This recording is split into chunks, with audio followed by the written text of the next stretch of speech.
Hey guys, welcome back to my channel. तो आज हम बात करेंगे खुशी एंड विवेक चौधरी के बारे में। फाइनली 4 महीनों के बाद दोनों ने अपनी शक्लें दिखा दी हैं। राजा का बर्थडे दोनों ने साथ में मनाया है, जो कि बहुत अच्छी बात है। और राजा के बर्थडे पे पूरा परिवार एक साथ दिखा, लेकिन ओनली विवेक का परिवार एक साथ दिखा। उसमें खुशी के परिवार की तरफ से कोई भी एक सिंगल बंदा भी नजर नहीं आया था। जैसे कि खुशी की बहन सिमरन और उसका जो कजिन है वो आते रहते थे, लेकिन अब की बार उनमें से कोई एक भी नहीं दिखा। और जब ये गायब हुए थे तब विवेक, खुशी और पर्ल तीनों आपस में एक दूसरे को फॉलो कर रहे थे। लेकिन गायब होने के लगभग 1 महीने बाद विवेक ने पर्ल को अनफॉलो कर दिया था। वही उसके कुछ टाइम बाद पर्ल ने भी विवेक को अनफॉलो कर दिया था। लेकिन खुशी और पर्ल एक दूसरे को कल तक फॉलो कर रहे थे गाइज, कल तक। यहाँ पर मैं स्क्रीनशॉट डाल रही हूँ, देखो खुशी के फॉलोइंग लिस्ट में 218 लोग हैं। वहीं आज खुशी ने पर्ल को अनफॉलो कर दिया है और इनके रह गए हैं 217 लोग जिनको खुशी फॉलो कर रही है। और वहीं पर्ल ने भी खुशी को अनफॉलो कर दिया है।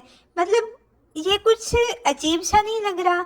जो इतने क्लोज फ्रेंड्स हुआ करते थे, जिनका दिन रात उठना बैठना था, आपस में एक दूसरे के घर में आया जाया करते थे, उन्होंने एक दूसरे को अनफॉलो कर दिया। अब मैं विवेक और खुशी की उस पोस्ट के नीचे कमेंट्स देख रही हूँ, तो लोग कह रहे हैं कि हेटर्स आर यू जिंदा, हेटर्स की वाट लगा दी, हेटर्स का ये, हेटर्स का वो।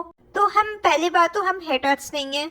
दूसरी बात, हेटर्स से पूछने के बजाय आप अपने विवेक और खुशी से पूछिए कि वो आखिर गायब कहाँ थे, और वो क्या वो आपको इतना भी बताना जरूरी नहीं समझते कि वो कहाँ गायब थे। मुझे लग रहा है इनकी स्क्रिप्ट अभी तक रेडी नहीं हुई है। आई थिंक भाई साहब, विवेक के लिए तो मैंने पहले ही कह दिया था कि विवेक कभी नहीं बताने वाला कि क्या हुआ है, क्योंकि चीट तो खुशी ने किया है ना। तो चीट तो खुशी ने किया है, तो दोनों की बदनामी होगी इसमें। लेकिन एक बात समझ में नहीं आती, ये चौधरी फैमिली जिसके भी करीब होते हैं वो उनसे इतना दूर क्यों चले जाते हैं। दूसरा पॉइंट भी सोचना पड़ेगा ना। और जरूरी नहीं है कि चीटिंग ही है। पहले ये लखनीत फैमिली के बहुत क्लोज हुआ करते थे, फिर अचानक से ऐसा हुआ कि लखन और नीतू ने इनसे दूरियां बना ली और ना ही इनको अपनी शादी में बुलाया। मतलब जो इतना क्लोज हुआ करते थे वो एकदम से इनसे इतने दूर क्यों हो जाते हैं। लखन ने अपनी लाइफ में भी कहा था कि ये अपनी दोस्ती अपने मतलब के लिए बनाता है, बहुत ही सेल्फिश है ये। फिर मुंबई जाने के बाद विवेक और खुशी करीब आए प्रिंस और युविका चौधरी के।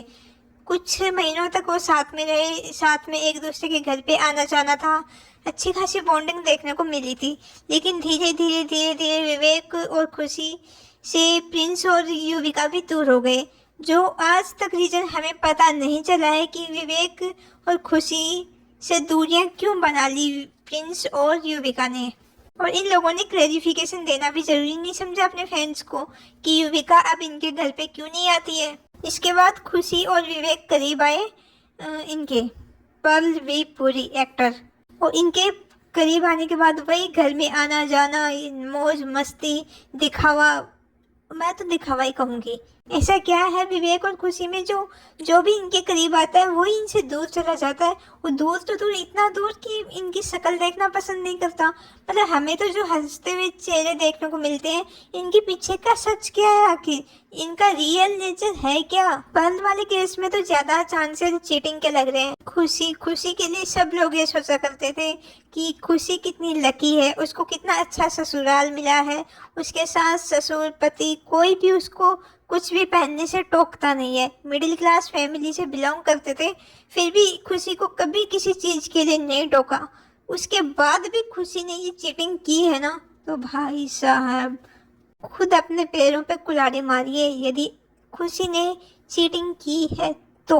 बाकी मुझे नहीं लगता अब की बार भी ये अपनी कोई कहानी बताने वाले हैं, बल्कि इस कंट्रोवर्सी का फायदा उठा के बिग बॉस में चले जाएंगे। बिग बॉस से भी अच्छा खासा ऑफर आ रहा होगा इनको, और फिर 4-5 महीनों के बाद तो कौन पूछने वाला है इनसे कि आप उस टाइम कहाँ गायब थे। इनके फैंस को अपनी आंखें खोल के भक्त बनो, अंध भक्त नहीं, आंखें खुली रखनी चाहिए। हेटर्स को कह रहे हैं कि हेटर्स आर यू जिंदा। अरे भाई साहब, आप तो इनके फैन हो, आप पूछ लो ना इनसे कि आप कहाँ गायब थे, बताओ ना हमें आप कहाँ गायब थे, वो रिकॉर्डिंग का सच क्या है, ससुर जी के साथ रिकॉर्डिंग का सच क्या है। जो डिलीवरी के और प्रेगनेंसी के इतने व्लॉग्स निकाल सकता है हर रोज, वो एकदम से 4 महीने के लिए गायब हो जाए तो जरूर सोचने वाली बात तो है ही ना। ऊपर से विवेक ने क्या हाल बना रखा है अपना, ऐसा लग रहा है कि 4 महीने से उसने अपने बाल भी नहीं कटाए हैं। और विवेक की मॉम की तो आपने देख ही थी फोटोज, एकदम में से मुरझा चुकी हैं, जैसे कि कोई टेंशन उनको अंदर ही अंदर से खाई जा रही हो। हाँ, ये बात अलग है कि परिवार को बचाने के लिए, अपने बेटे के परिवार को बचाने के लिए वो फेक हंसी हंस रही है, तो हंसते हुए दिखेगी भी अपकमिंग व्लॉग्स में। बाकी मुझे लगता है ये अब कभी मुंबई नहीं जाने वाले, क्योंकि जिस तरह से इन दोनों ने पर्ल को अनफॉलो किया है ना, उससे लग रहा है कि कुछ तो गड़बड़ जरूर है। और मैं आपको एडवांस में ही बता दूं कि जैसे कि इन्होंने पर्ल के साथ की सारी वीडियोज और फोटोज, यानी कि रील्स और फोटोज हटा दी हैं इंस्टाग्राम से, बहुत ही जल्दी ये यूट्यूब से भी पर्ल के साथ के सारे वीडियोज हटा देंगे। तो दोस्तों, विवेक और खुशी तो अपनी कहानी बताएं या ना बताएं, लेकिन मैंने इनकी पूरी कहानी बता दी है आपको।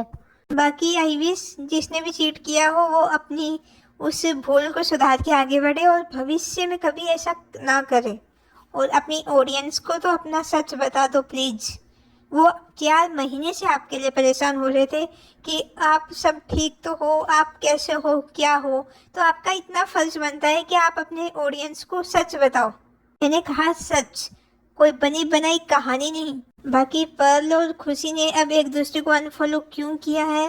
क्या वो जो व्हाट्सएप चैट वायरल हुई थी खुशी एंड पर्ल के बीच की, क्या वो सच थी? क्या सच में खुशी और पर्ल एक दूसरे के साथ थे? इसके बारे में आपकी क्या राय है?